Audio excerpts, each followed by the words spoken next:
Hi, in this video I am going to discuss Edexcel IAL selected past paper questions related to oscillations. Before discussing a few questions from the recent past papers, I'll discuss about the total energy of an oscillator. Okay, when we consider simple pendulum, the energy exchange happens between gravitational potential energy and kinetic energy. But you should know that we can't measure the gravitational potential energy unless we measure the distance from the center of the earth. What we learned in unit 1, mgh. mgh is the change in gravitational potential energy. If an object moves vertically upwards through a height h, the increase in gravitational potential energy is mgh. If the object moves down through a vertical height of h, then loss in gravitational potential energy is mgh. So gain or loss is the change in gravitational potential energy. It is not the actual energy possessed by the object. It's not the actual gravitational potential energy possessed by the object. But for simplicity, there we can take the earth as a zero gravitational potential energy, because if all motions are happening above the earth, we can take the earth, or maybe we can take the surface of the earth as zero gravitational potential energy, and from that we can say the gravitational potential energy of an object when it is at a height of h above the ground as mgh. But it is not the actual gravitational potential energy. You will learn that in unit 5 cosmology, gravitational field.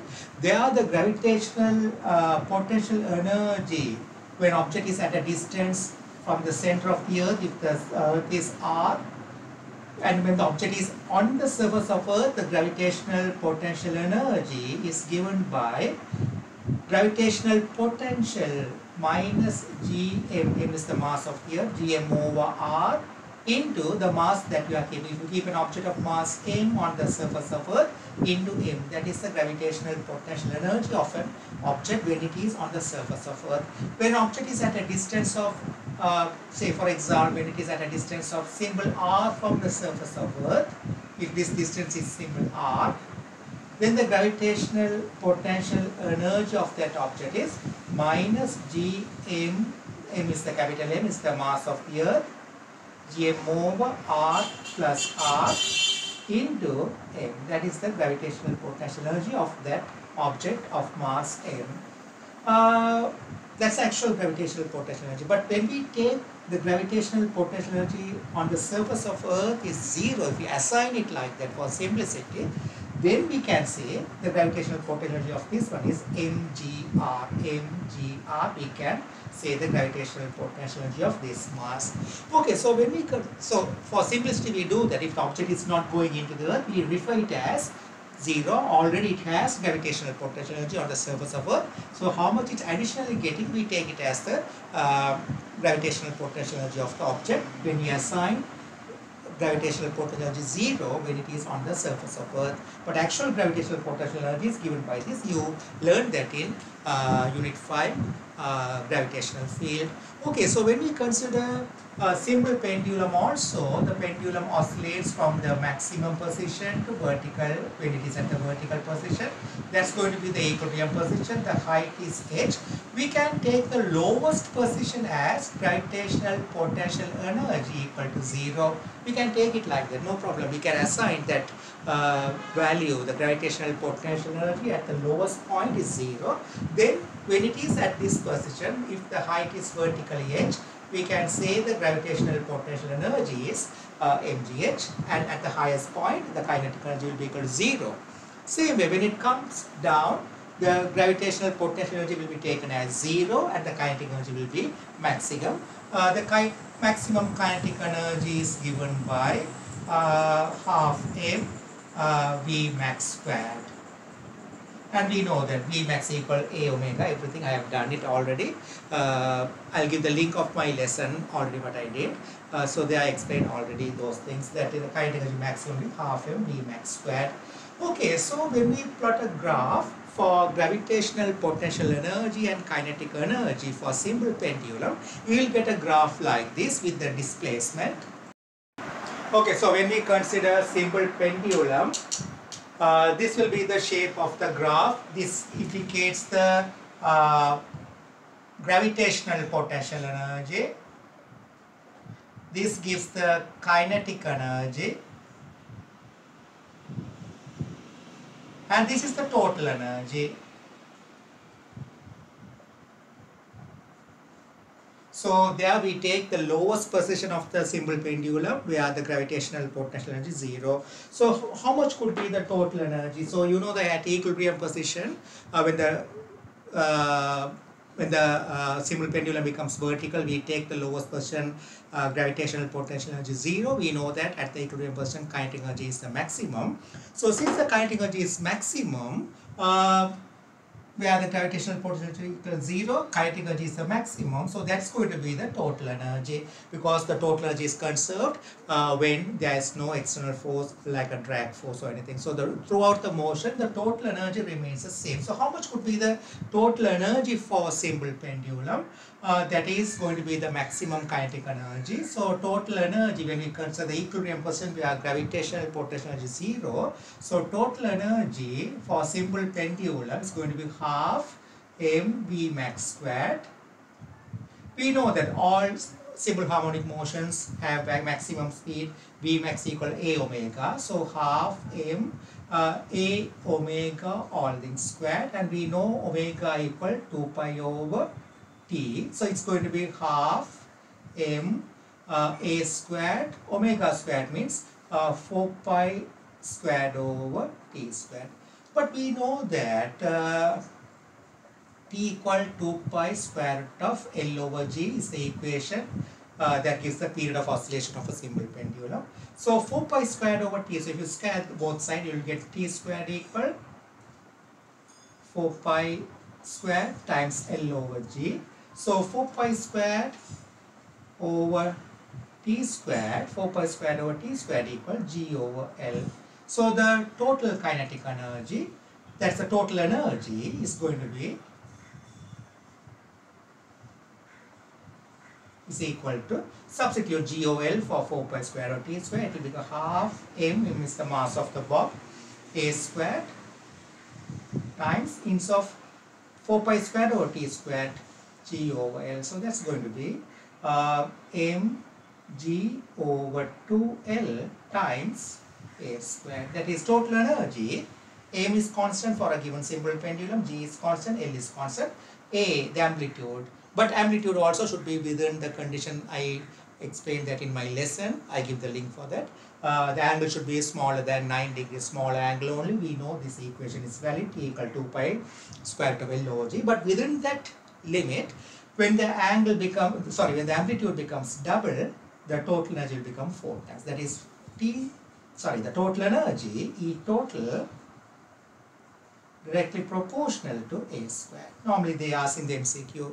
So total energy is directly proportional to A square. So this is the total energy. So that total energy, mg over 2L into A square. You don't need this expression, but you better know that total energy is directly proportional to A square. We derive this equation, again I am telling, by taking the lowest position of the simple pendulum, that is the equilibrium position, where the gravitational potential energy equal to 0. By taking that, by assigning the gravitational potential energy at the equilibrium position 0, we derive this equation. Anyway, we don't want this equation, but remember, total energy proportional to A square. This is for simple pendulum.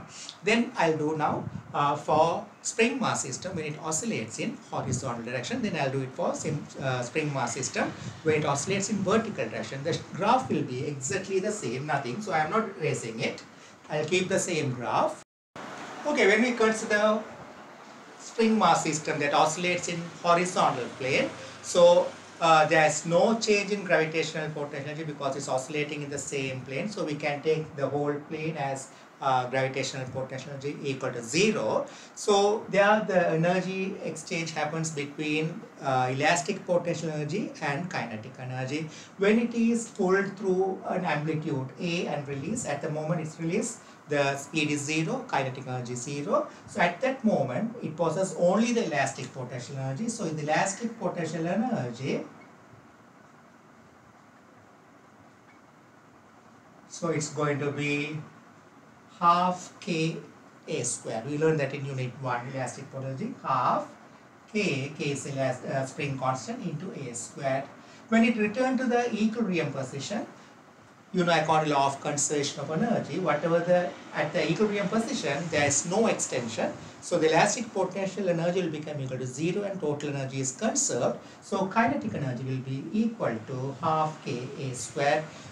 We can derive it. We know that at the equilibrium position, the kinetic energy is the maximum, that is equal to half m V max squared, and we know that V max equal to A omega, half m V max equal A omega, so A omega all things squared, and we know that omega equal 2 pi over T, so it's going to be half m A squared, omega squared is going to be 4 pi squared over T squared.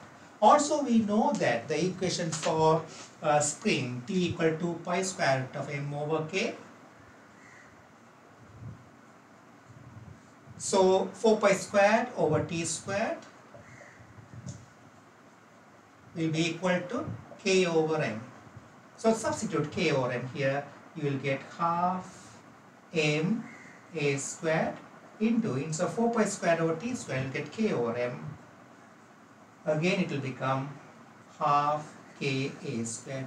Okay, so that means throughout the motion, the total energy will remain same, which is half K A squared. So for spring mass system also, the variation, this is elastic potential energy. Horizontal oscillation means it's going to be elastic potential energy. This is going to be kinetic energy, the green color graph. At the equilibrium percent, that will be the maximum. This is the total energy, that is going to be half K A squared. So here also, you know that K is constant for a given spring.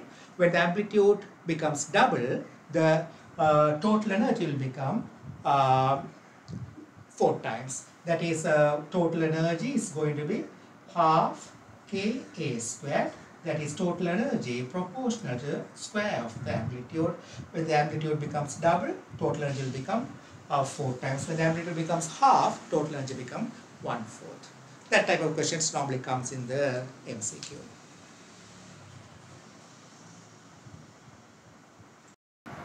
Okay, so now when we consider vertical oscillation of spring mass system, when you attach a mass, it will extend. X1 is the static extension. It will come to the equilibrium position and it will be at rest. From the equilibrium position, if you pull it through a distance A, that's going to be the amplitude. So pull through a distance A and release it, it will oscillate in simple harmonic motion with amplitude A. So when we consider the equilibrium position, at that position, it already possesses elastic potential energy due to the extension X1.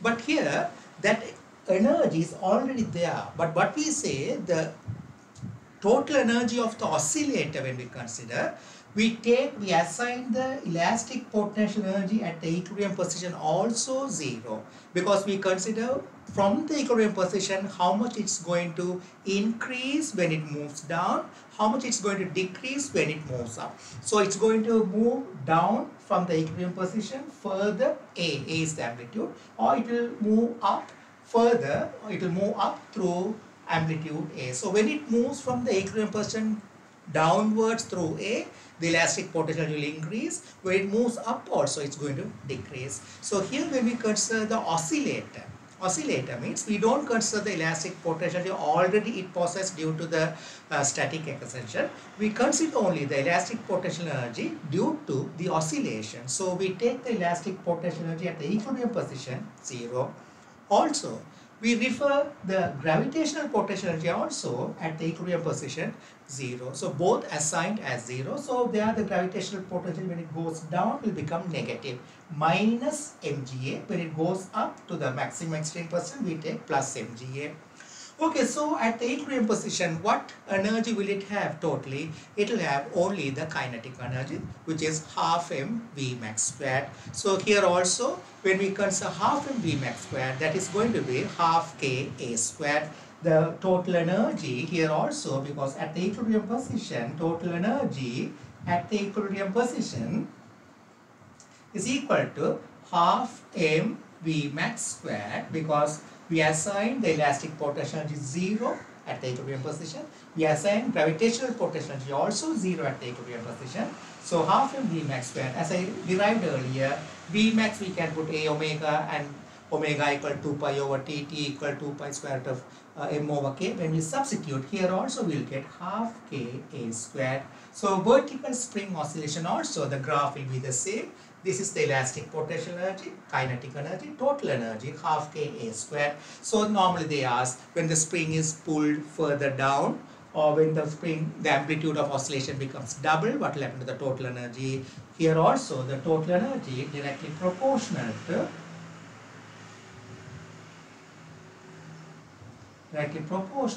a square. So when the amplitude becomes double, total energy will become 4 times. Okay, so that's the way we do. The only thing we take the equilibrium position at which both the elastic potential energy and gravitational potential energy becomes equal to 0. So here what we draw is the in this one we say potential energy. That means that includes both elastic potential energy and gravitational potential energy. So both will be 0 at the equilibrium position.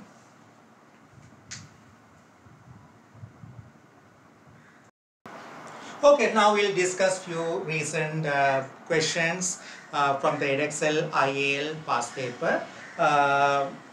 Okay, so the first question, June 2023, question number 15, Edexcel IAL, Unit 5, past paper questions. Selected questions, I'm going to discuss few questions.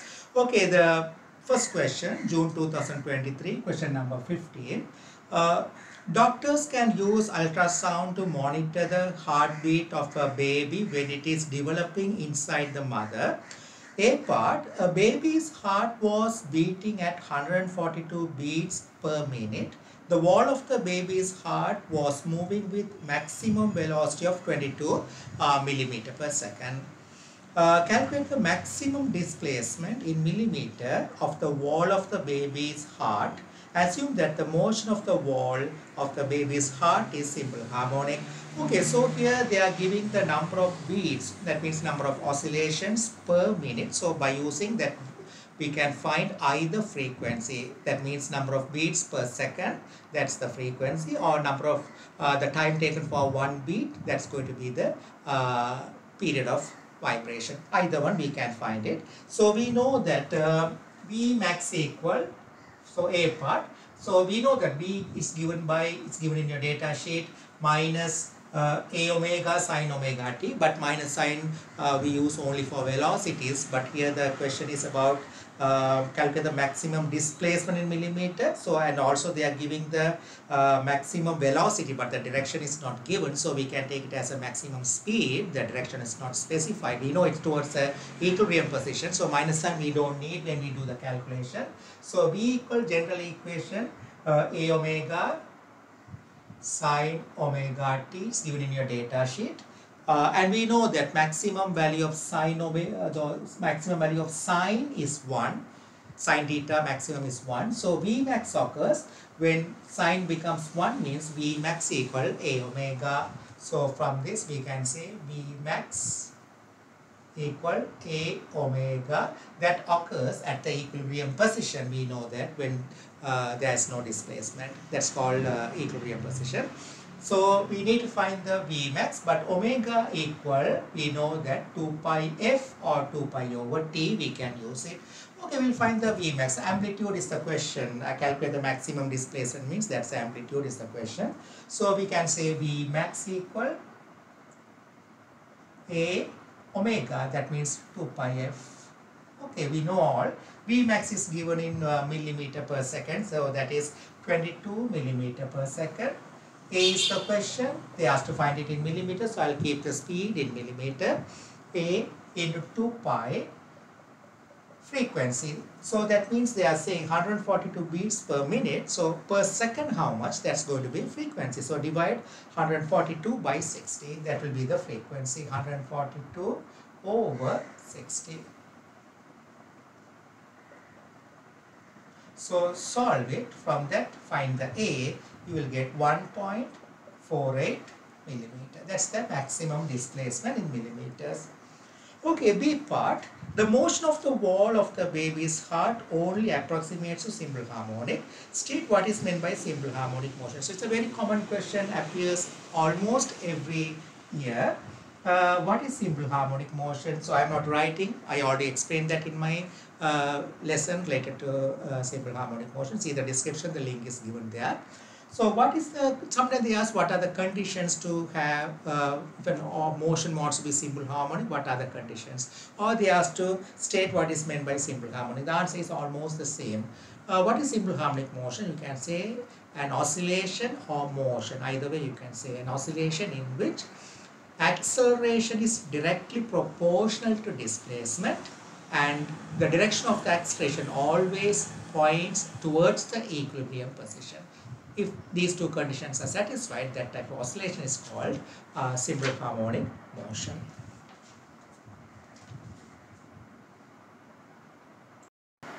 Okay, so this is the second question. There are two springs connected parallelly to a small sphere of mass 0.22 kilogram. This is 0.22 kilogram.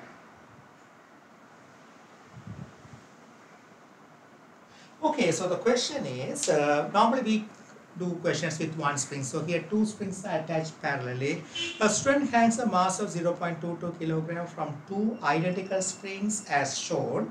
She displaces the mass vertically and the mass oscillates with simple harmonic motion.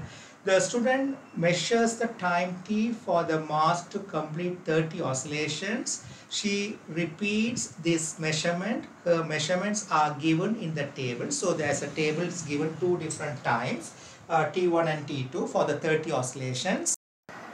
Okay, so the time given for 30 oscillations, repeated measurements, T1 13.65 and T2 for 30 oscillations, that is 13.70. Okay, so the idea here, we need to find the first time period. We know that the question is, her measurements are given in the table. The springs are taken from a box labeled K equal 21 Newton per meter. Deduce whether value of K stated on the label is correct. So those are two identical springs. So they'll have the same spring constant. We know that. So springs, they have the same spring constants. We are going to find the spring constant. So simply, anyway, this is not an issue. For 30 oscillation, we can find the average of these two. Then divide by 30, you will get the if you divide that 30 oscillations, so then you will get the time taken for one oscillation. That will be the time period. You can get it by dividing it by 30, find the average value. Okay, so we have the equation T equal 2 pi square root of m over K. There we are going to use carefully the equation. We know that if there is a spring, which has spring constant K and a mass of m is attached to it, then the time period is given by T equal 2 pi square root of m over K. Okay, in this equation, what is m? M is the mass attached to it. K is the spring constant of the spring. So in this example, what's happening? The mass m or the weight. So here we know that there will be static extension. When we are deriving this equation, we take the static extension, everything. So all static extension, when we are deriving the equation F equal ma, finding the resultant force, from that we get this equation by showing that A equal minus omega squared x format, we get it. When we are deriving everything, we know the tension is only due to the mass m attached to it. The mass m provides the tension. So the weight mg is the reason for the tension here. So here if I say the mass is m or the weight is mg, that weight will be equally shared to the springs, because if you draw the free body force diagram, so there is a weight mg acting down. Here there is a tension T, here also the same tension T, because both springs are identical, both will have the same extension, so both will have the same tension. So 2T is going to be mg, 2T is going to be mg, so T is mg by 2 at the static extension, at the equilibrium position, or when they have the static extension. The tension acting on it is always half of the weight acting on it, half of the weight attached. So when we are using this equation T equal 2 pi square root of m, okay, we can imagine both springs are going to have the same time period of oscillation. Everything are going to be the same. So we can imagine this set of, or the system of springs, two springs together. I can think about one spring that carries, I can imagine the oscillation of one spring that is carrying a mass of m by 2. That is carrying a mass of m by 2, which has spring constant k. If I find this spring constant, then that will be the answer, because both have the same value of spring constant, since both are identical springs. So here the idea here, the half of the weight is going to produce the static extension, and during the oscillation also only the half of the weight is going to involve for one spring. So I can imagine only the oscillation of one spring with mass m by 2. So here we know that T equal general equation 2 pi square root of m over k is the general equation. So the same equation I am going to consider with half of the mass m by 2 over k. So if I find the period, substitute, find the k, you will get the spring constant of the spring that you consider. The other one also will have the same spring constant, since both are identical. That's the idea, you have to get it here. Okay, so we'll find the average time for 30 oscillations.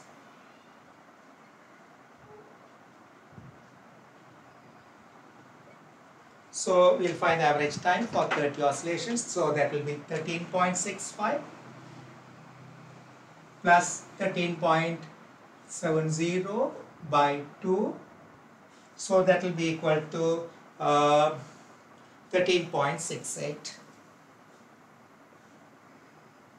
Okay, so the time period of oscillation, capital T, time period of oscillation, divide this by 30. So that is 13.68 divided by 30. That will be 0.456 seconds. Okay, now as I explained earlier, we'll use T equal 2 pi square root of m by 2, where m by 2 means half of the mass attached, m by 2 over k. So that will be T square equal 4 pi square, okay, sorry, 4 pi square into m over 2k. Okay, now find the k by substituting the known quantities. We know that T squared is equal to, we know that 0.45 square, 0.456 square is equal to 4 pi square into mass, that is m 0.22, m by 2, the 2 has come to the denominator, over 2k. Or you can substitute here to take it up to the numerator and put 0.11. Anyway, that's maths, not physics. Solve it and find the k. You will get k is equal to 20.88 Newton per meter, approximately 21 Newton per meter. That's the answer.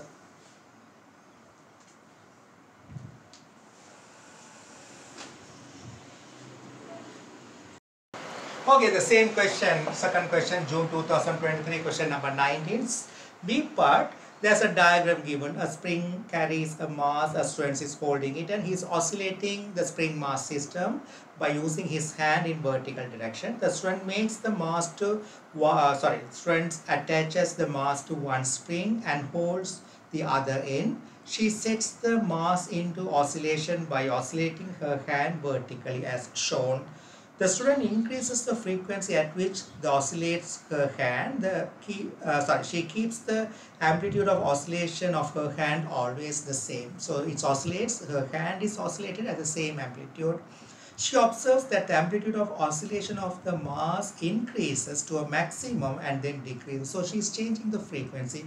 I already discussed this as a laboratory experiment to show the mechanical resonance. The graph, you know that when you consider attach a spring mass system to electrical vibrator and change the frequency of the vibration of the electrical vibrator. If you plot a graph of amplitude against against frequency of the electrical vibrator, you will get a shape something like this, a bell shape, and where the amplitude becomes 0, that will be equal to natural frequency of the spring mass system because resonance occurs. So the same answer. So in this question, instead of using an electrical vibrator, the student is using her hand and she is oscillating manually, not electrical vibrator. So the answer is simple.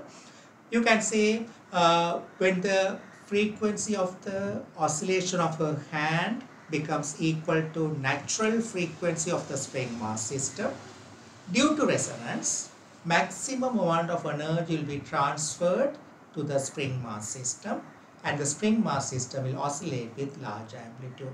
Otherwise, the amplitude of oscillation will be smaller than this maximum amplitude. That's the answer you should say.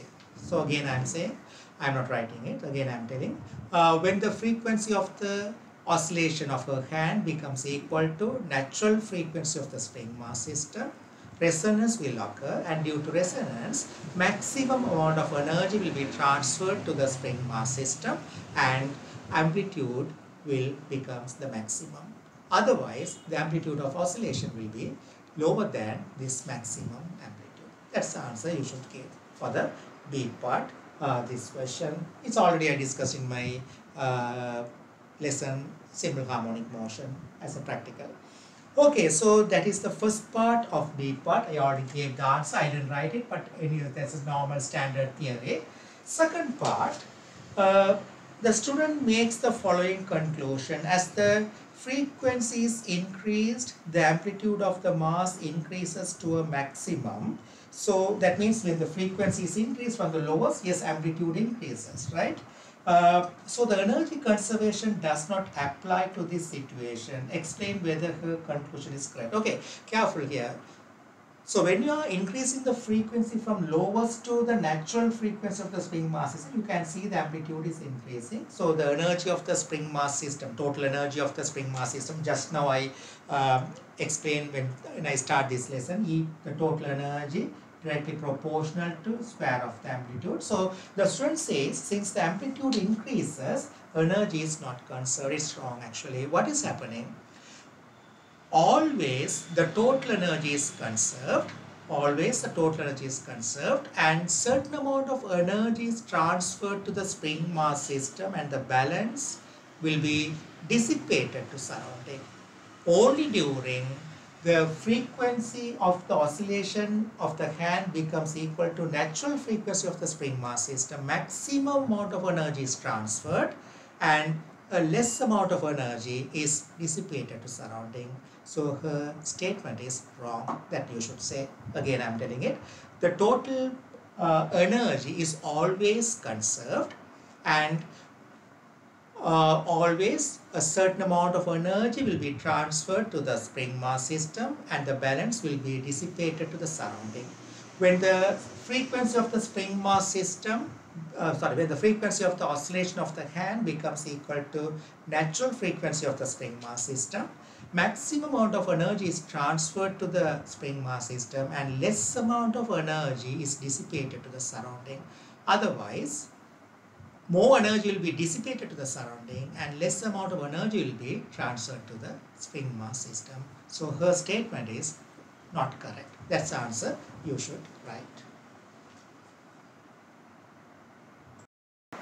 Okay, the third question, January 2023, question 14. January 2023, question number 14. This graph is given. 150 gram mass is hung from a vertical spring. The mass is displaced from its equilibrium position and oscillates vertically with simple harmonic motion. The graph shows how the elastic potential, that's potential energy, varies with displacement of the mass from the equilibrium position. A part, add to the graph to show how the total energy of the mass spring system varies with displacement. So that is a horizontal line, you need to add it. So something like this, if you add it, that's the total energy. So that you will get 19 millijoule. After you add the line, you will see it's 19 millijoule. Okay, B part, determine the speed of the mass when its displacement from the equilibrium position is 1 centimeter. So from the graph, read it. At 1 centimeter displacement, the energy of the potential energy is 4.5 millijoule. So the question is to find the speed. So we know that total energy is 90 millijoule at 1 centimeter. The potential energy is 4.5 millijoule. Means you know that kinetic energy is equal to total energy minus the potential energy. That's going to be 14.5 millijoule. So kinetic energy is equal to half mv squared is equal to 14.5 millijoule. So half into mass is 150 gram, it's given. So 0.150 into v squared is equal to 14.5, convert millijoule to joule and solve it. You will get the speed. The speed will become 0.44 meter per second. Okay. This is the potential energy graph.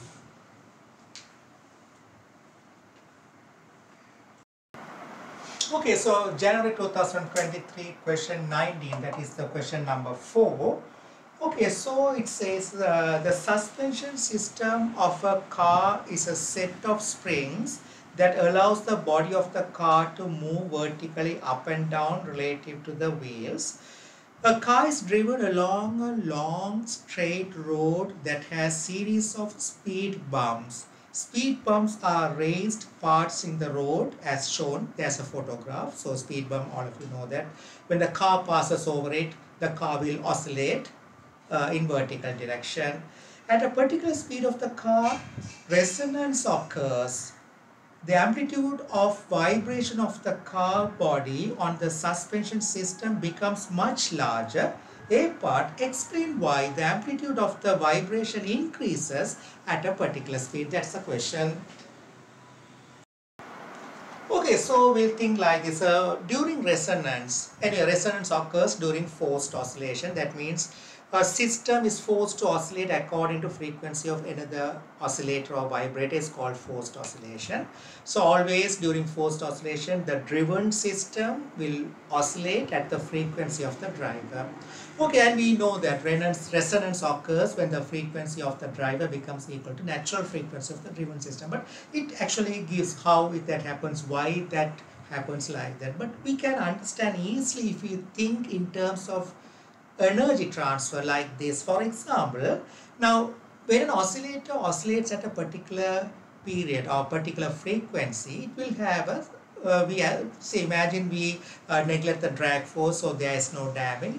Imagine a system is oscillating, is for example a simple pendulum. So when it oscillates between this position and this position, okay, its amplitude remains constant and we assume there is no drag force.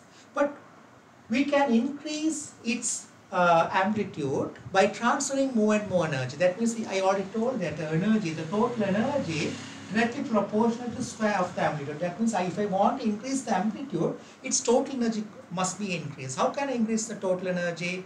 I need to supply energy to it.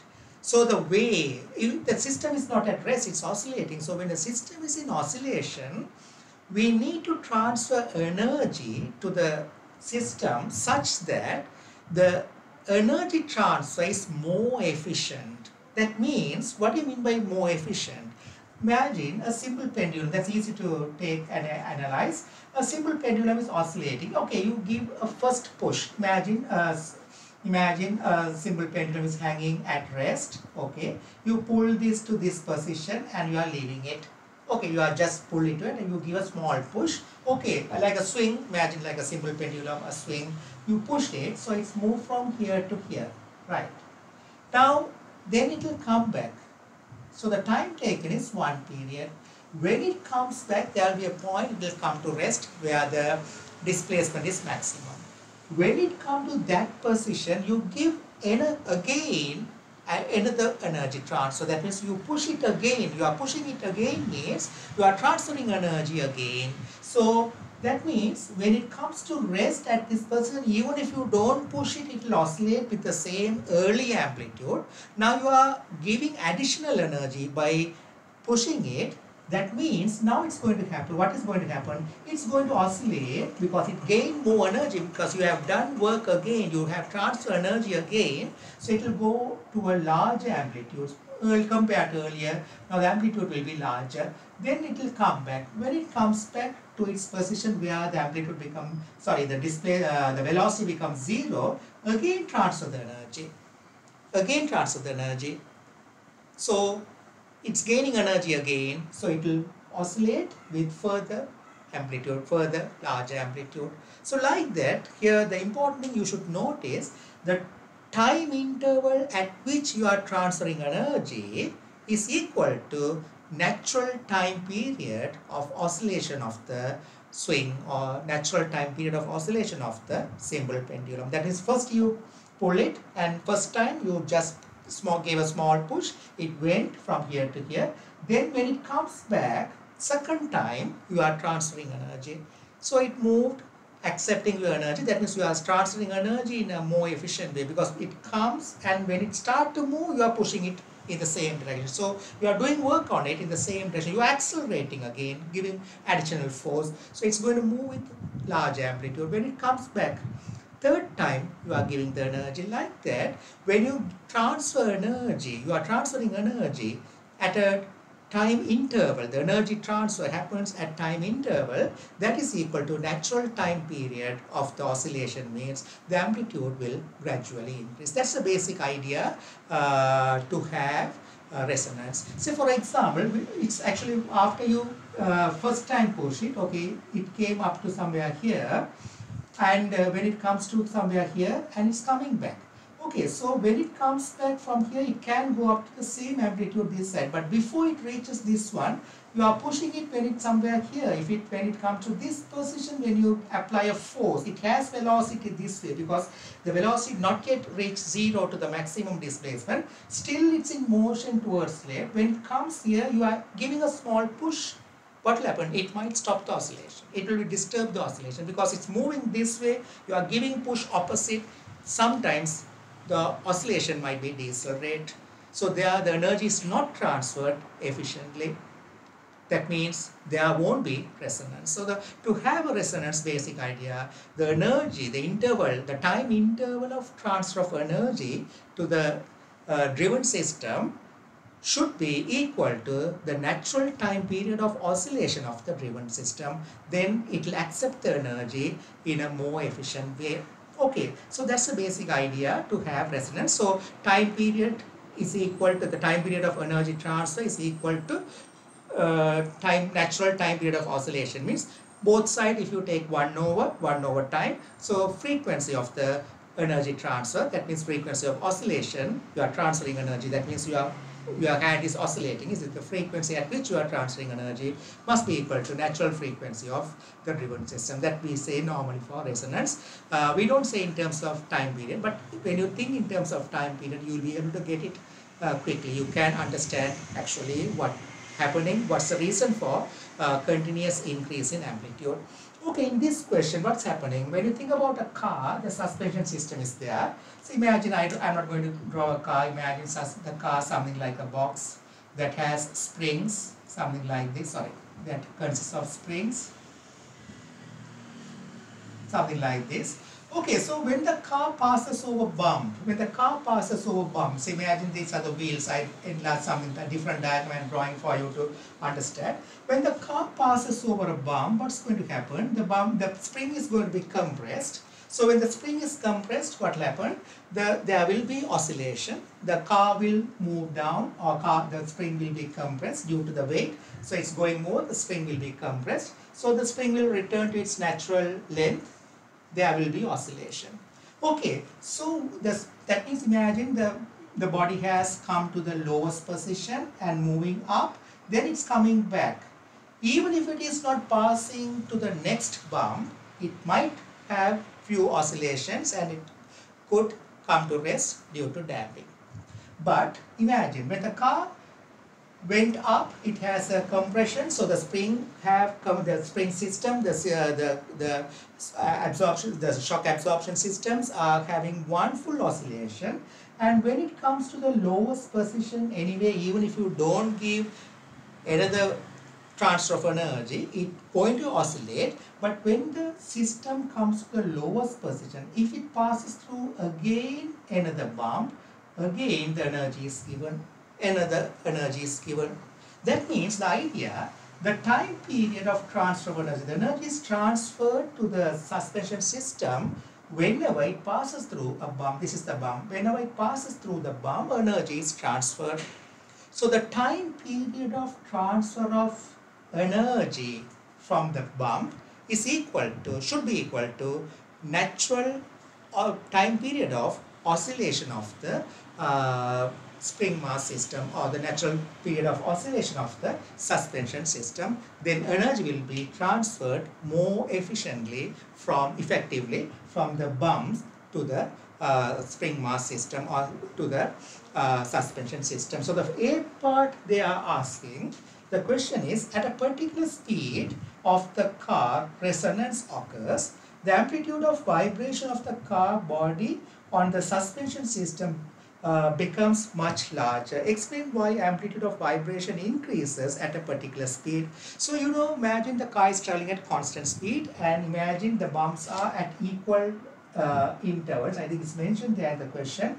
Body car to series of speed bumps. Yeah, they are at, we take that they are at the same interval. So if the car is driven at a particular speed, the time taken by the car to travel from one bump to the next bump will be the same.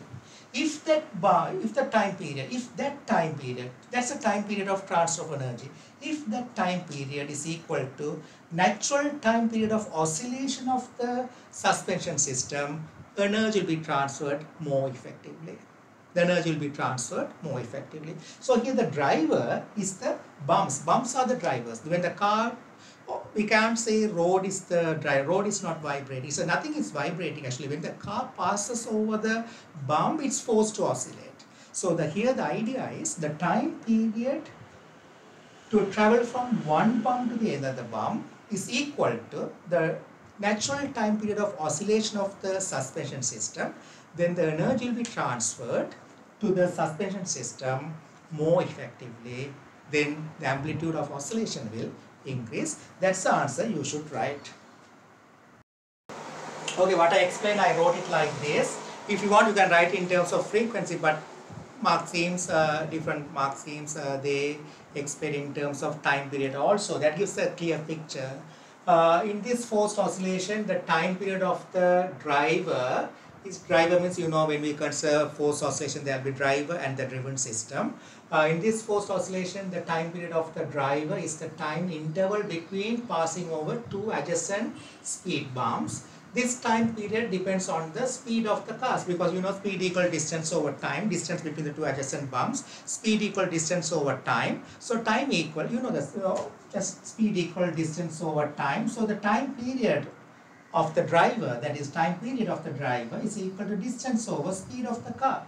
So the time period which we are going to obtain of the driver depends on the speed, because distance between the two adjacent bumps are constant, means it decided by the speed. If this time is equal to natural time period of oscillation of the suspension system, natural time period means T equal 2 pi square root of m over k for a single spring. So if that time period is equal to this time, then what happens? Frequency will be the same. Time period same means frequency same. So due to resonance, maximum amount of energy will be transferred from the vibrator, that's a driver. Driver is the bumps, I already told that. Driver to the driven system, and amplitude will increase. So based on that, next calculation is there, B part.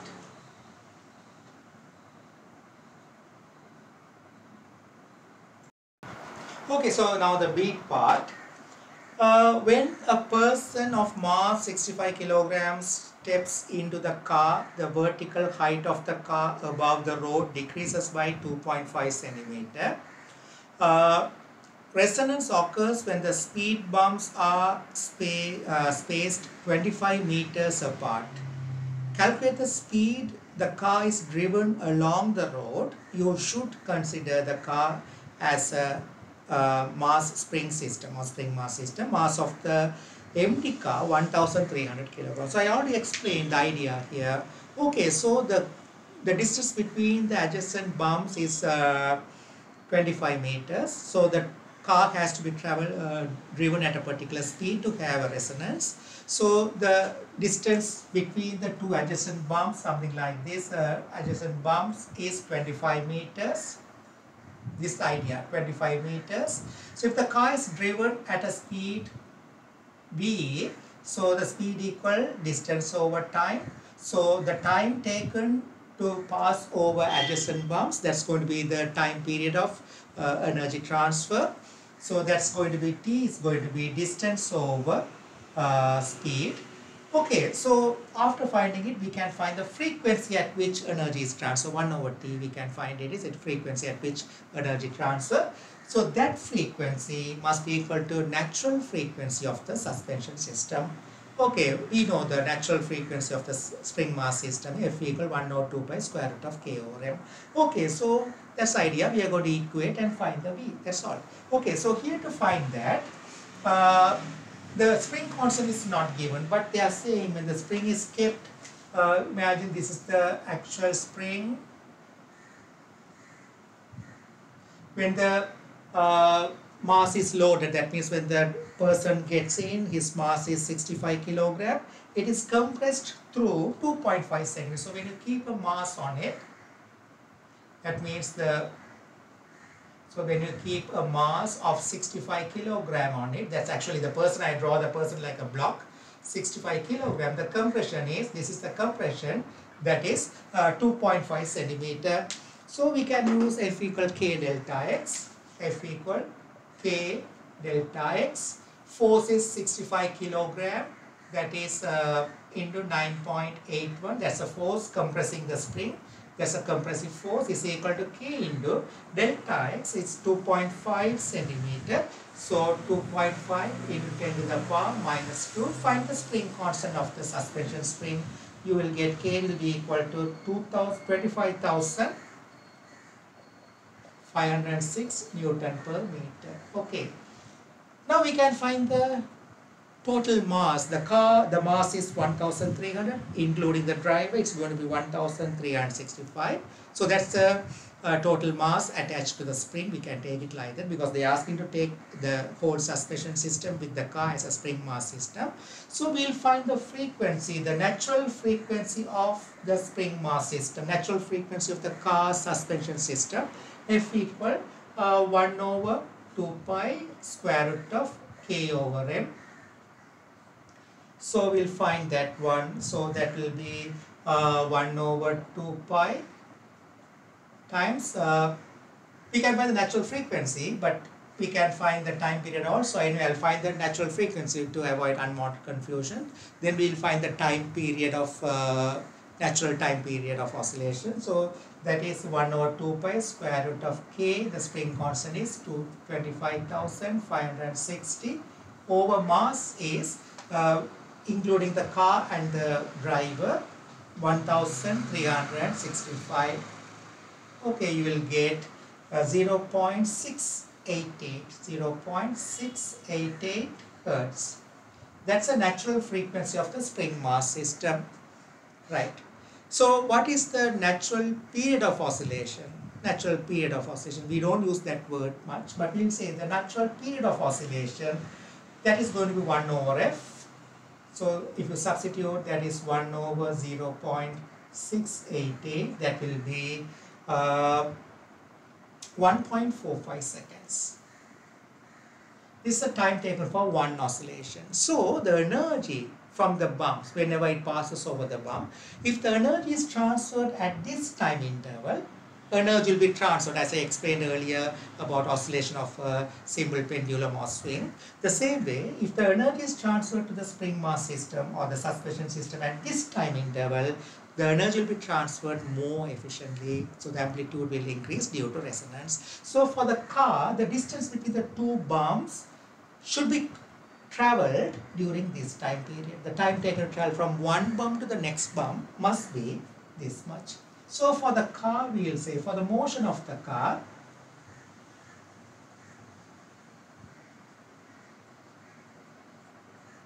speed equal distance over time.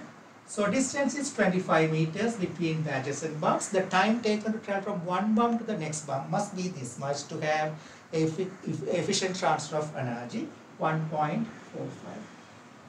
So you will get 17.2 meter per second. That's the answer.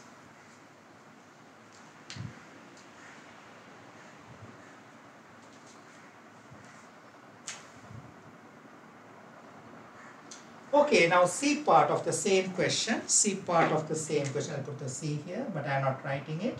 C part of the same question. Explain how damping reduces the large amplitude of vibration of a car on its suspension system. So that you can say during damping the mechanical energy will be dissipated to surrounding. So the total energy of the oscillating system will decrease. When the total energy decreases, amplitude will decrease. That's the answer. You know that amplitude, so the total energy is directly proportional to square root of amplitude.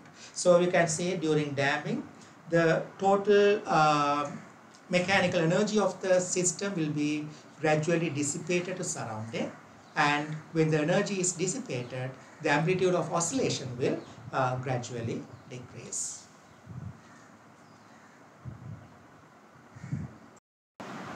Okay, so the next question, question number 5 is from October 2022, question number 14.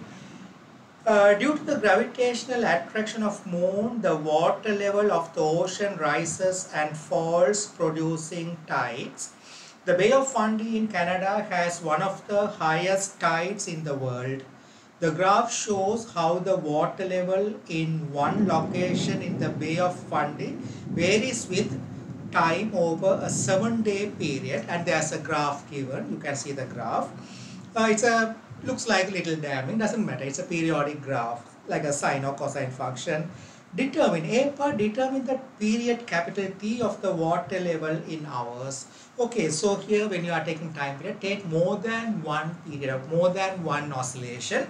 So I took it like this, 6T, 6 time period. So I took it from the time of the day 2.4 to 5.5. See the graph.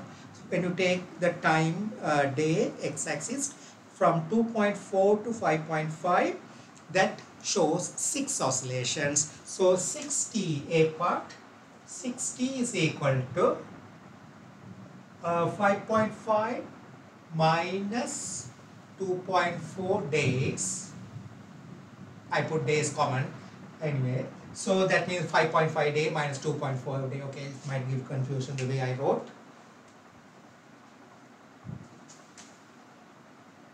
5.5 day minus 2.4 days.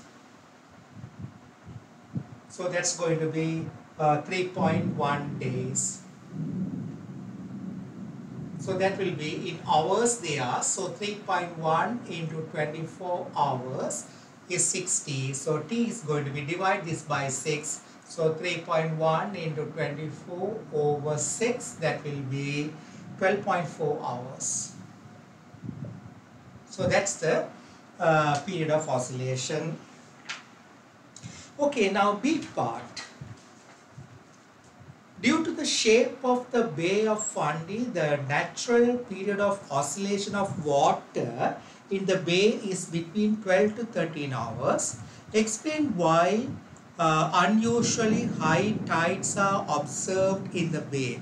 Okay, so it's actually when we consider this particular bay in which it's connected to the link to the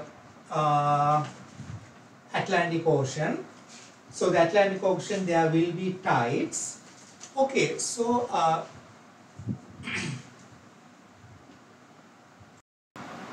so the tides created in the Atlantic Ocean, they passes into this bay through its mouth. So the shape of this Bay of Fundy is almost like a funnel shape or V shape, something like this. V shape or funnel shape. Wait, I'll trace it. So it's like a V shape of something like funnel shape or something like this shape. Okay, so this is the mouth through which this portion is connected to open to the Atlantic Ocean. So there the tides comes. So when the tide enters into the mouth, and the way is narrowing down, so large amount of water will enter through the mouth. So since it narrows down, the same volume has to flow, so the height will increase. So what happens actually, the wave which is traveling through this one will move, the traveling wave created from the tide, it will travel, and here from the far shore it will reflect back. So now there will be the next wave, next tide also will come in. So there will be stationary wave created in the region of the bay. So there will be certain portions, certain places oscillate with large amplitude. Those are the antinodes. Okay, so here what happens, the stationary wave has a frequency, natural frequency. So for example, we learned that in unit 2, when you have a stretched string and we attach a mass to it, the standard experiment we do normally, there's a stretched string passes through a pulley and attach a mass, and the electrical vibrator is connected. In this type of experiments, we know the length of the string is, if it is L, we can make, by having a proper frequency of the electrical vibrator, we can generate fundamental mode of stationary wave of first harmonic, second harmonic, and so on. For example, when there is fundamental mode, the string will appear like this, and we know the length of the string is L, and the stationary wave is formed. Where if the stationary wants to form, nodes will be formed at the ends, so that will be lambda by 2. So lambda by 2 is equal to L. So lambda equal to L. V equal F lambda for one of the traveling wave, V equal F lambda, and we did this in unit 2, and the speed depends on tension and mass per unit length. So square root of T over mu is equal to F naught, fundamental frequency, into lambda, we can say 2L. So F naught, the fundamental frequency of this stationary wave, is 1 over 2L square root of T over mu. You can see the right side of it, because I'm using this because this is actually due to resonance. The stationary waves are formed due to resonance. Normally we don't tell when we teach unit 2, because the resonance is in unit 5. So that's the reason we don't say, but actually you can see this is due to resonance. You can see the right side. L is the property of the string. Tension is the property of the string. Mu, mass per unit length, is the property of the string. So when you substitute the actual values, experimental values, the length, tension, and mass per unit length, you will get a particular numerical value. That is the natural frequency of first harmonic, fundamental mode of stationary wave. This frequency F naught is the natural frequency, because it completely depends on the properties of the string. Now, if the electrical vibrator is adjusted, say for example, if you substitute the values L, for example, if it is 1.5 and tension is, for example, 2 Newton and mass per unit length, I don't have the values now, just you substitute, you are getting a particular frequency, maybe that is 8 Hertz, right? So now this is 8 Hertz is the natural frequency of the string when it is under this tension and mass per unit length and length. Right. So now if you adjust the frequency of the electrical vibrator to vibrate at 8 Hertz, the electrical vibrator is the driver. Electrical vibrator is the driver. This is the driven system. The string mass system is the driven system. So the mass is providing the required tension. So string STRANG, string mass system, is the driven system. So when the frequency of the driver becomes equal to natural frequency of the string mass system, resonance will happen, and due to resonance, maximum amount of energy will be transferred to the string, and string will oscillate the center part with large amplitude. So you know that the fundamental frequency of the string depends on the properties of the string, tension, mass per unit length, and the length. Same way, I told that in Bay of Fundy there, the open end, the mouth is open to the Atlantic Ocean, and the far shore is closed. So the tidal wave which enters through the open end, when it travels, through the bay, the amplitude of the tidal wave will increase because same volume of water has to pass through narrower regions. So to conservation of volume, water cannot be compressed. So normally it cannot be compressed. So the volume, the height has to increase. So there will be reflected wave from here. So when the reflected wave and the next tidal wave comes in, there will be oppositely traveling wave. So stationary wave will be formed. So there will be a natural frequency of stationary wave. The stationary wave which is going to be formed inside in the bay has a natural frequency, as I showed for the string. That natural frequency depends on the properties of this bay. For example, the properties of this bay means it depends on the shape of the bay. The bay of Fundy is something like a funnel shape or like a V shape almost. So it depends on the shape. It depends on the depth and other properties, whether the sand is bit clay or whatever type is it. So that decides the natural frequency of the stationary wave. Now, here the driver is the frequency of oscillation of the tidal waves. If I say in terms of time period, as I told earlier, if the time period of oscillation of the tidal wave which is created in the Atlantic Ocean is equal to time period of oscillation of the stationary wave, what happens? Energy will be transferred more efficiently, and that causes the amplitude to increase continuously. Okay, so instead of saying time period, we can say the natural frequency of oscillation of the water in the Bay of Fundy, when it becomes equal to, or when the frequency of the tidal wave becomes equal to natural frequency of oscillation of the stationary wave in the Bay of Fundy, resonance will occur. So more effectively, maximum amount of energy will be transferred from the tidal wave to the stationary wave generated in the Bay of Fundy. So it oscillates with large amplitude. Okay, so the first graph what is given there, the first graph is actually the oscillation or the way the oscillation happens in the tidal waves. Second B part, that's we are going to answer now. The B part, they are telling the examiner is mentioned due to the shape of the Bay of Fundy, the natural period of oscillation. They are saying natural frequency also you can use, but they are using the proper word. Natural period of oscillation of the water wave in the bay is between 12 to 13 hours. That is actually same as we already calculated it in the A part. That is the time period of oscillation of the tidal waves. The tidal waves, the maximum amplitude of wave and the shorter wave, the time interval is actually 12.4 hours. I got it. Okay, so both are matching actually. The time period of the tidal wave, the interval between the tidal waves is interval at which energy is transferred from the tides of the Atlantic Ocean into the water in the Bay of Fundy. Both are the same. When it becomes same, resonance will occur. That's the answer we have to give. I'll write the answer for this now. Okay, so this the answer. I didn't tell anything about the stationary, not necessary, but you can write, no problem. That actually happens.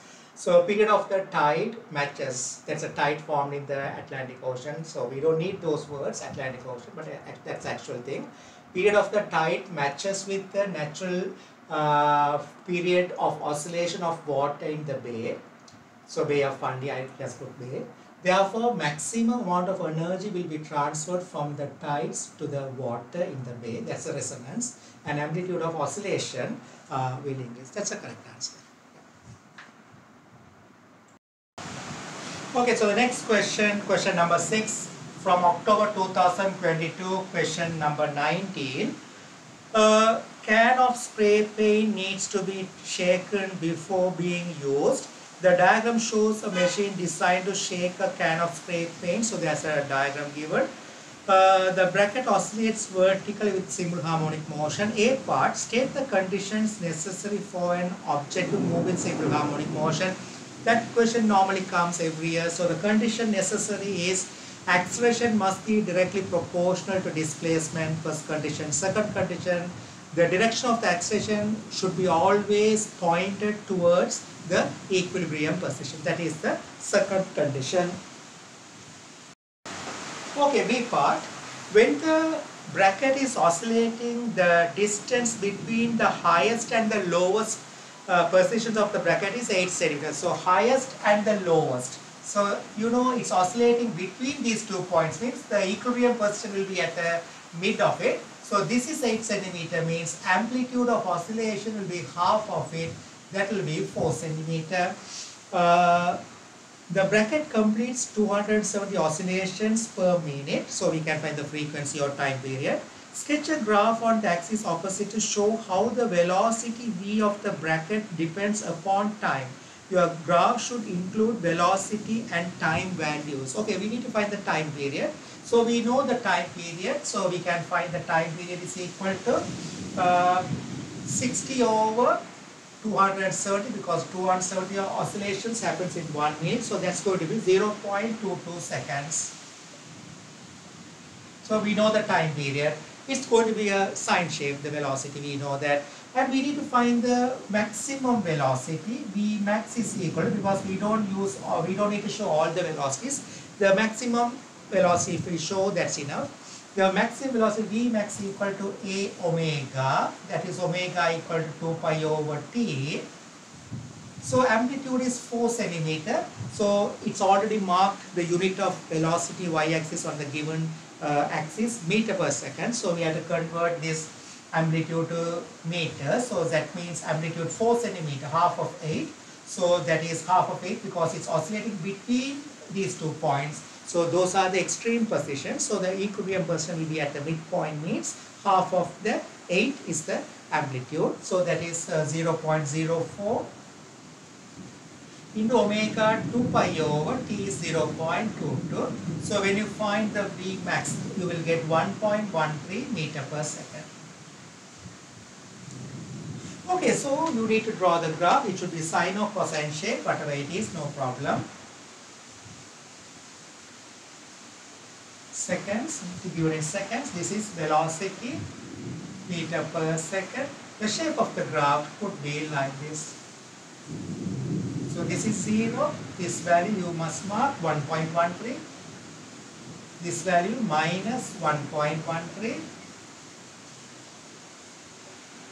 And the time period is 0.22, 0.44. If you want, you can mark this also 0.11. This is 0.33.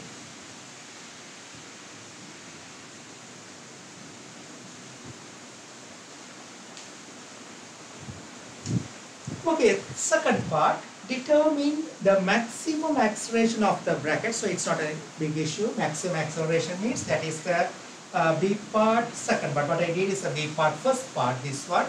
Now B part second part, maximum acceleration, A max equal omega squared A. Omega squared already we found it, 2 pi over T, that is 0.22, all things squared, into A, amplitude we know that 0.04.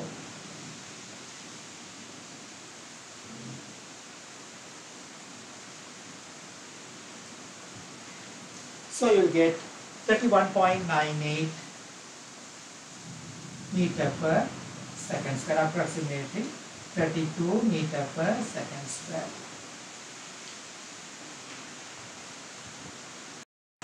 Okay, 32.6 meter per second square. It could be different, 32. If you, it's a 0.22. If you put from the beginning what we did here, that is 2 pi over T. If you put it, you will get the different answer slide. It's okay, no problem. It's 32.6 meter per second square. Okay, check the answer here. Okay, third part of the same question. Third part. Suggest why the particles of paint in the can will experience a maximum acceleration that is different from the answer in the previous answer. So you can say the paint particles might have collision among them. You can say they might have different amplitudes. You can say all particles won't have the same amplitude of oscillation. Or you can say when the can moves down, certain air particles might move up due to the previous motion. Like that, different answers you can say just for one part. One of the answers is enough. Okay, question number 7, June 2022, question 14. A teacher is teaching a class about phenomenon of resonance. To do this, she used a drinking glass to produce sound in two different ways. A photograph is given. When the glass is gently struck, the glass emits sound for short time. When a wet finger is slid around the top of the glass, it is possible to produce loud, continuous sound. Explain this observation. Okay, when you hit something or when you struck the glass, what happens? You transfer energy and the glass particles will vibrate. When they vibrate, just once you hit it or just one you struck it, sir. So that makes the glass to vibrate. So when it vibrates, it forces the air particles surrounding it to vibrate and you hear it as sound. So it will dissipate energy to the air particles. No further energy transfer continues. Just one hit only you gave it. So if the glass particles vibrate and they transfer energy to the air particles. So air particles vibrate, causes the sound. And since energy is dissipated from the glass to the air particles, the sound will exist for shorter time. Right. The next thing is, by using wet finger, it slid around the top of the glass. What happens? Wet finger means it has friction. So when it has friction, when you move it on top of the glass, when you slid around it, what happens? The finger will stick and release. There must be friction. There must be friction. If the finger moves smoothly without any friction, the sound will not be created. So there must be friction. Due to the friction, the finger stick and releases, or that causes continuous vibration. So the frequency of the driver, your finger is going to be the driver. The frequency at which your finger vibrates due to it sticks and releases from the top of the glass, that is the frequency of the driver. If that frequency of the driver becomes equal to natural frequency of the glass air system, maximum amount of energy will be transferred from the finger. You are transferring energy, you are doing work on it, so maximum energy will be transferred to the glass air system, and due to resonance, it will oscillate with large amplitude. So when it oscillates with large amplitude, continuously you are giving energy, so it will sustain for longer time. So it vibrates the air particles and continuous sound, louder sound will be created because due to resonance. So there students normally ask why when you slid around that top of the glass sound is created. That is actually due to friction. Friction causes your finger to stick and release. So that makes the glass to vibrate, oscillate. Okay, the frequency at which your finger sticks and releases per second is the frequency of the driver. So the glass will be forced to vibrate at that frequency. If that frequency is equal to natural frequency of the glass, then resonance will occur. It will oscillate with large amplitude. So sound will be created. Why sound is created? When the glass particles vibrate, they vibrate the air particles surrounding. So the air particles vibrate and that will be heard as sound. Okay, that will have a large amplitude because of resonance. That's the answer. I'll write it down, that answer. Okay, so this is the answer. I wrote it. What I explained, I wrote it like this. Yeah.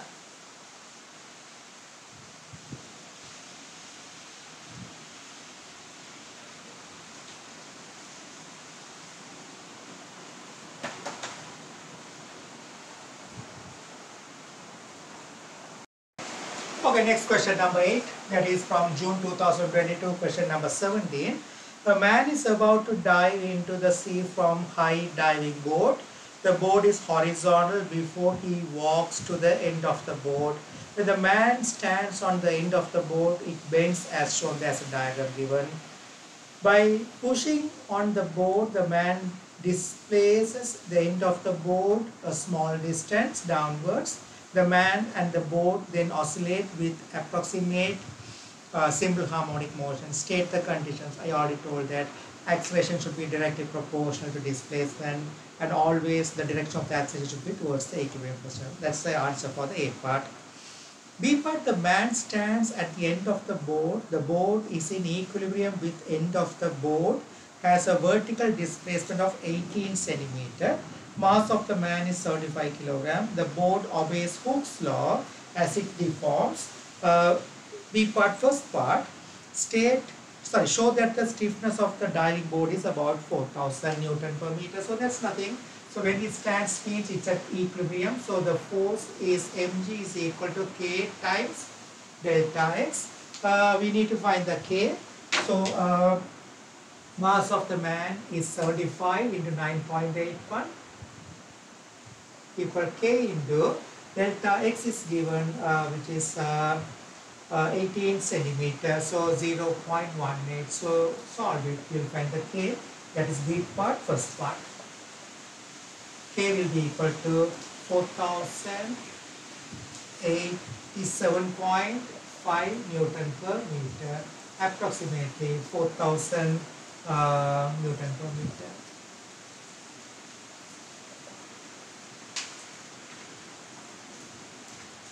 Okay, B part, second part, calculate the frequency of oscillation of the man on the board, ignore the mass of the board. So frequency of oscillation, we know that the equation given P equal 2 pi square root of m over k, but we know that F equal 1 over t, so F equal 1 over 2 pi square root of k over m. Substitute the values, you will get it 1 over 2 pi square root of k, we found it 4087 or 88, we can say 87.5 over mass is 75 kilogram. So you will get 1.17 hertz. Okay, C part. If the amplitude of oscillation is large enough for the man, we lose the contact with the board at a point above the equilibrium position. Explain why. Okay, it's a good question. We can explain that. Okay, so that means the third part, we'll assume above the equilibrium position, that is, C part.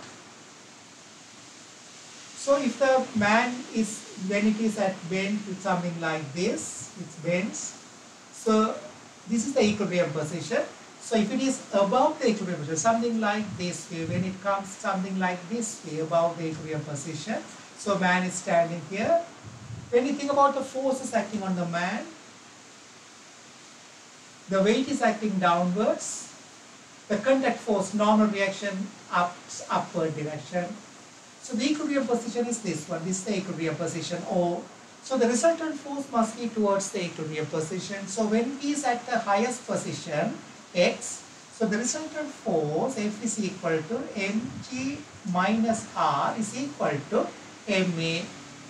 A is acceleration, that must be towards the equilibrium position, O is the equilibrium position. Okay, so A is equal to omega squared x. Omega squared x, minus sign comes, that's direction. If we leave the direction, numerically A equal omega squared x. So mg minus R equal to m omega squared x. That means R is equal to mg minus m omega squared x. Okay, so this shows when the displacement x increases, this value will increase and value of R, all others are constant. M is constant, G is constant, omega is constant. Omega depends on 2 pi over t. So that is all constants. Omega depends on the properties of the diving board. So that is constant. Only thing, the displacement can vary or the amplitude could be varied. So when x increases, R will decrease. There will be a value for x. R will become equal to 0. When R becomes equal to 0, though there is no contact, so when there is no contact, he will lose the contact with the board. I'll write the answer for this.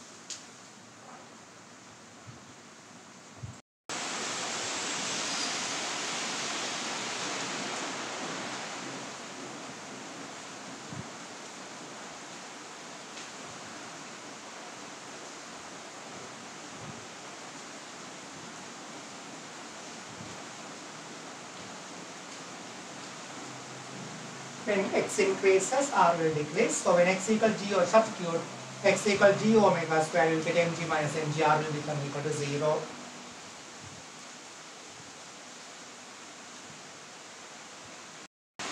Okay, question number 9, January 2022, question number 11, January 2022, question 11 is my question number 9.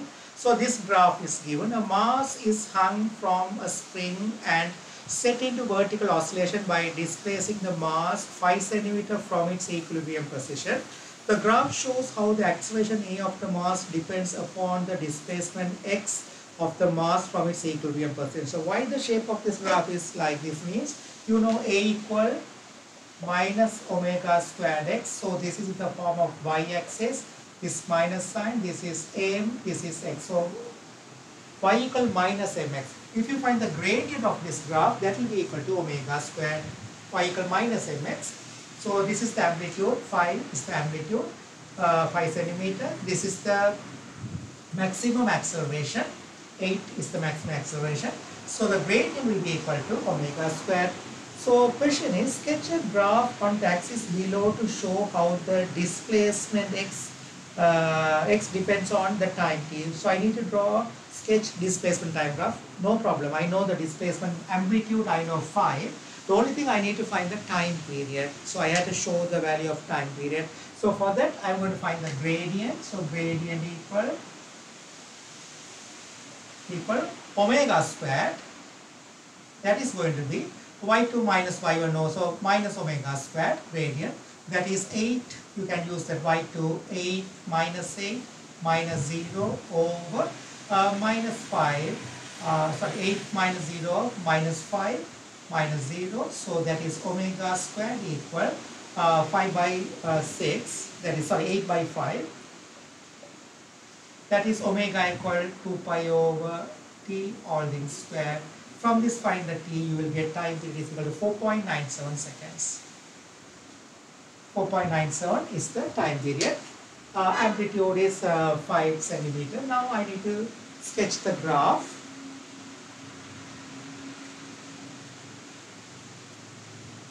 So displacement centimeters, time second.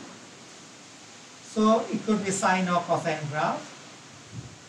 Okay, so this is 5 centimeter, this is minus 5. The time period here 4.97. This is double of it, 9.94. That's a graph you need to draw.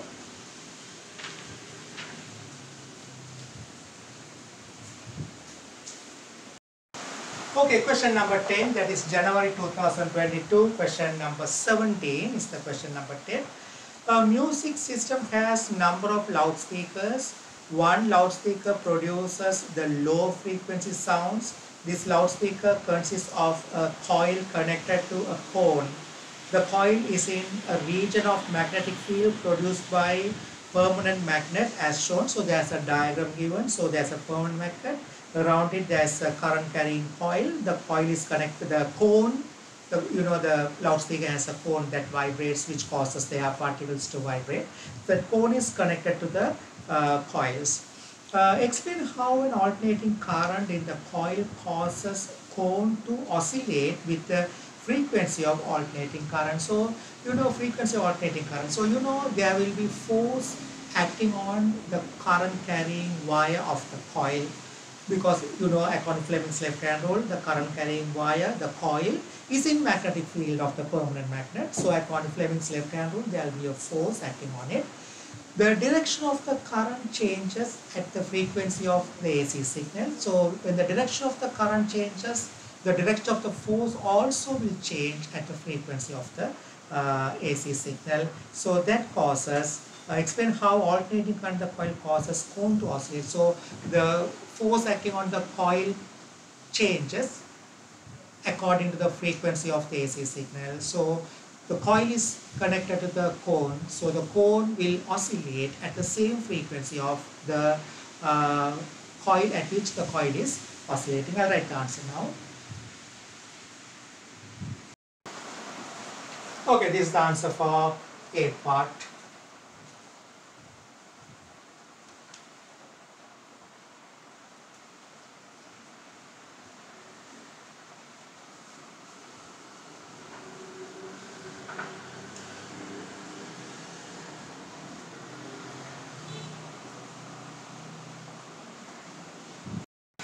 Okay, the same question B part. A signal of constant frequency is applied to the loudspeaker, that is the frequency of AC signal. The coil moves with simple harmonic motion and the loudspeaker emits a sound of frequency 75 Hz. So we know that the frequency at which the AC signal, the frequency of the AC signal will be same as frequency of oscillation of the coil.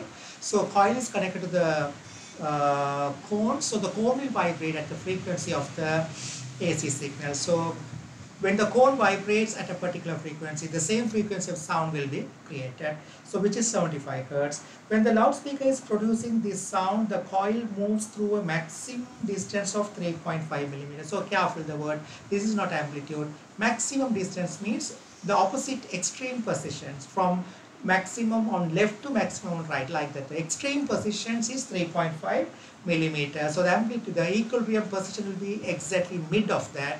So the amplitude will be half of it. So calculate the maximum velocity of the coil. So you know that amplitude will be half of it. So half of 3.5 millimeter, that is 1.75 millimeter. That's amplitude. So maximum velocity of the coil or speed, V max equal A omega. We know that omega is equal to 2 pi f. So sound is created at 75 Hz, means the cone is vibrating at the same frequency. Because whatever the frequency the cone vibrates, it will oscillate the air particles at the same frequency. So we'll substitute the values. So 1.75 millimeter means 1.75 into 10 to the power minus 3 into 2 pi into 75. So solve it. It will be 80.825 meter per second. That's the maximum speed. Okay, that is the B part, first part what I did. B part, second part is just 1 mark question. State the position the coil when the velocity is maximum. It will be at the equilibrium position, or it will be at the center position. Equilibrium position is the better word. That's the answer for second part. Now C part, same question, C part. At a particular frequency, the loudspeaker cone starts to oscillate with a very large amplitude. Explain why this happens. So you know the cone is attached to coil. So cone coil system has natural frequency. When the frequency of the frequency of oscillation created by the AC signal, or the frequency of the driver is the frequency of the AC signal, because the cone coil system is forced to oscillate at that frequency. So when the frequency of the AC signal is the driver frequency, when the frequency of the AC signal becomes equal to natural frequency of the cone coil system, resonance will occur. Maximum amount of energy will be transferred from the coil to the cone, and cone will oscillate with large amplitude due to resonance. That's the answer you should write. I'll write the answer.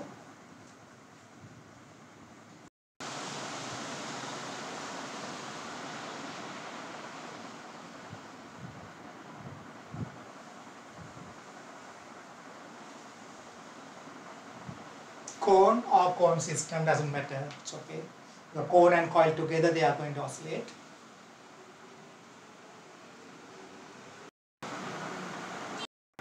Okay, so the question number 11, January 2022, unused paper. There's a paper called unused paper. Question number 19 of that paper. Bungee jumping is a sport in which a person falls from high platform while attached to an elastic bungee cord. There's a photograph. The bungee cord brings the person to rest before reaching the ground. A bungee cord of unstretched length 45 meters is tested before a jump by suspending a mass of 65 kilograms from its end. The cord stretches to a length of 48 meters. The bungee cord obeys Hooke's law. Show that the stiffness K. So we need to find stiffness. So A part, first part. So that is F equal K delta X. So the mass is 65 kilograms. So 65 into 9.81 equal K into, the extension is Now the length has become 48. Natural length is 45. So the extension is 348 minus 45 meters. So we will get the K. K will be equal to 212.6. 212.6 Newton per meter, approximately 210 Newton per meter. That's the A part, first part. A part, second part. After being brought to rest, the person starts to oscillate vertically with simple harmonic motion. State the condition. So, all time it was acceleration directly proportional to displacement, and always the direction of the acceleration must point towards the equilibrium position. So, that's not an issue. Now, third part, show that the frequency of oscillation for a person of mass 75 kilograms is about 0.3 Hertz. So, that is nothing, third part. We know that T equal to pi square root of M over K is the given equation in the data sheet. We know that F equal 1 over T. So, F equal 1 over 2 pi square root of K over M.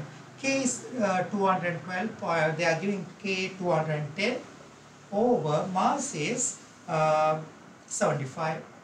Solve it, you will get the answer 0.27 Hertz, approximately 0.30 Hertz.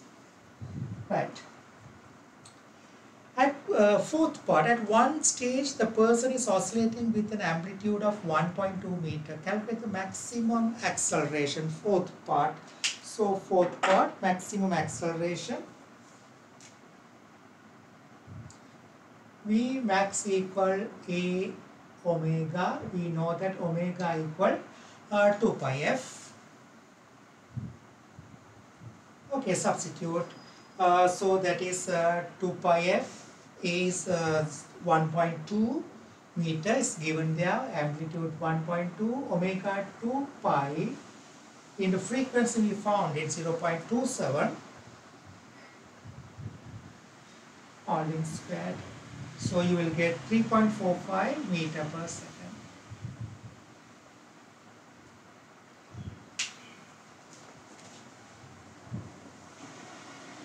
So now B part. Eventually the person is at rest, suspended from the cord. Explain why. So I am not writing it. So you can say due to work done against drag force. Due to work done against drag force, the mechanical energy will be dissipated, or mechanical energy of the oscillating system will be dissipated. So the total energy of the oscillating system will decrease. That is called, we can say that is called damping.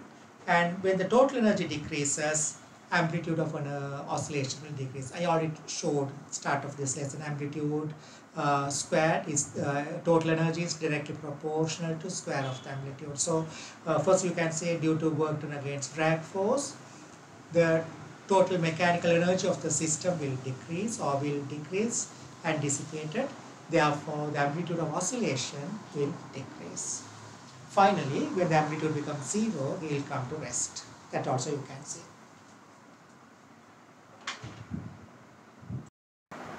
Okay, so question number, 12th question is October 2021, question number 18.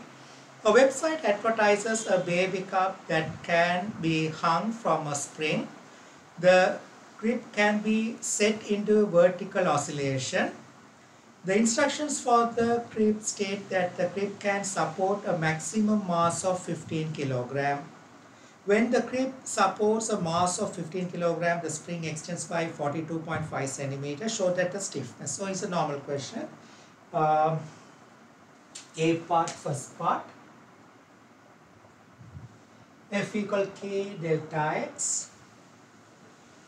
So the mass is 15 kg. 15 into 9.81 equal K into the extension is 42.5 centimeters. So 42.5 into 10 to the power minus 2 meters. So find the K.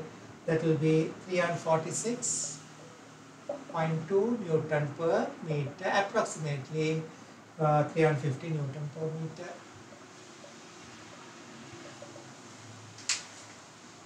That is A part, first part. A part, second part, the baby is placed in the crib and the spring extends by to bring the system to equilibrium. The crib is displaced through a small vertical displacement and release. State why it will oscillate with simple harmonic motion. Okay, so you can say why is it oscillating in simple harmonic motion? So say for example, it's like a spring mass system. We can see now the spring, natural spring. If you attach a mass, it will have a static extension. This is the static extension. It's going to be the equilibrium position. Now when you pull it further down, what will happen? So here the tension is balanced. So if you think about the equilibrium position, the tension and the mg will balance each other. So here the tension, if you draw the free body force diagram, mg is acting down, tension is upwards. At the equilibrium position, T equal mg. When you bring it below the equilibrium position, the extension is increasing further. So tension will be greater than mg. Resultant force will be upwards towards the equilibrium position when it is below the equilibrium position during the oscillation. When it is above the equilibrium position, what will happen? The mg will be same, but tension will decrease, because at the equilibrium position tension equal to mg. Above the equilibrium position tension will become smaller than when it was at the equilibrium position. So resultant force will be downwards. So always the resultant force will point towards the equilibrium position. That is, acceleration will always point towards the equilibrium position. Also, in this question we don't need to show that acceleration will point towards the equilibrium position, and also we can show that spring mass system also, when the acceleration is directly proportional to displacement, it will follow a simple harmonic motion. Always, we can say always, the acceleration is directed towards the equilibrium position. So now I am not writing this, just 2 marks.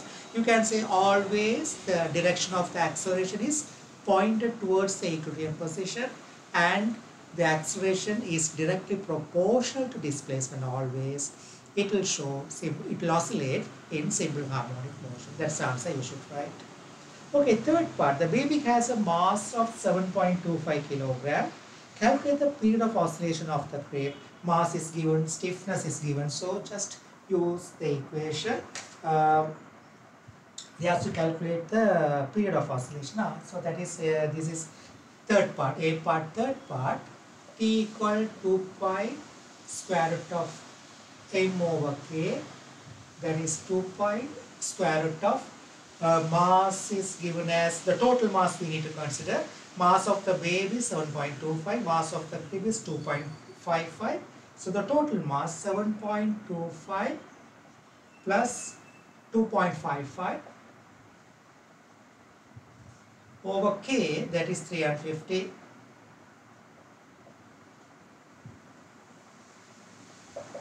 So that will be 1.05 second. 1.05 seconds.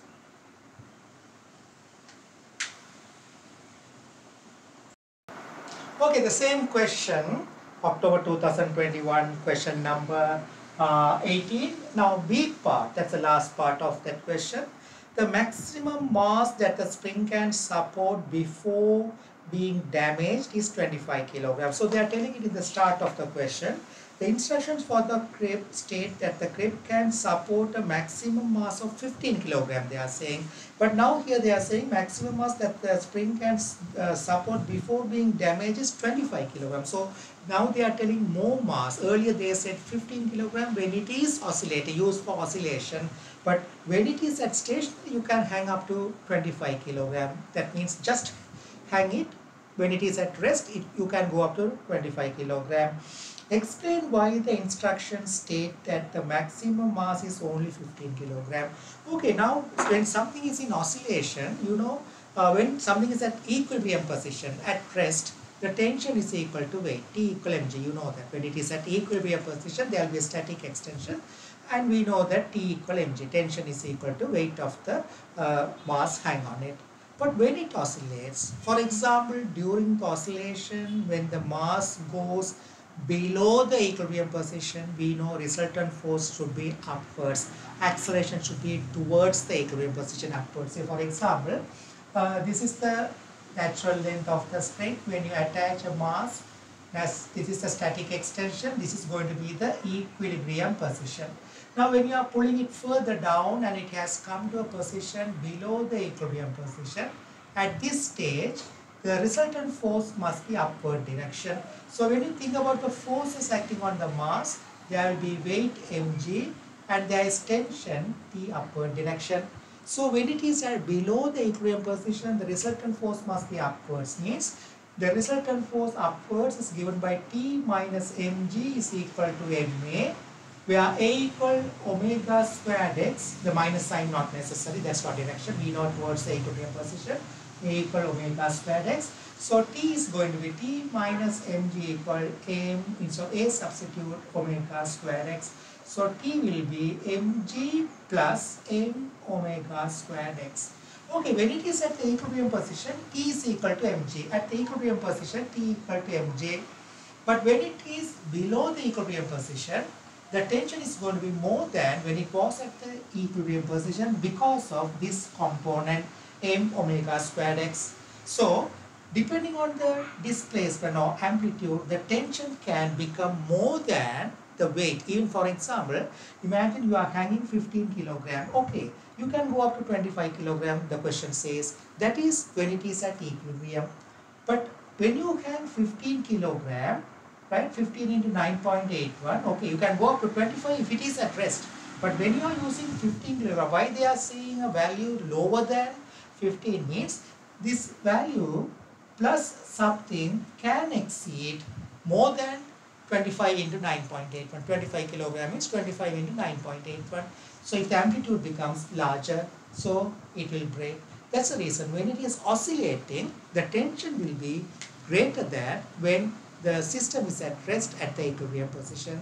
Therefore, the force has to be, the mass that could be attached for oscillation should be smaller than the system or the spring can withstand when it is at rest. That's the answer you should give.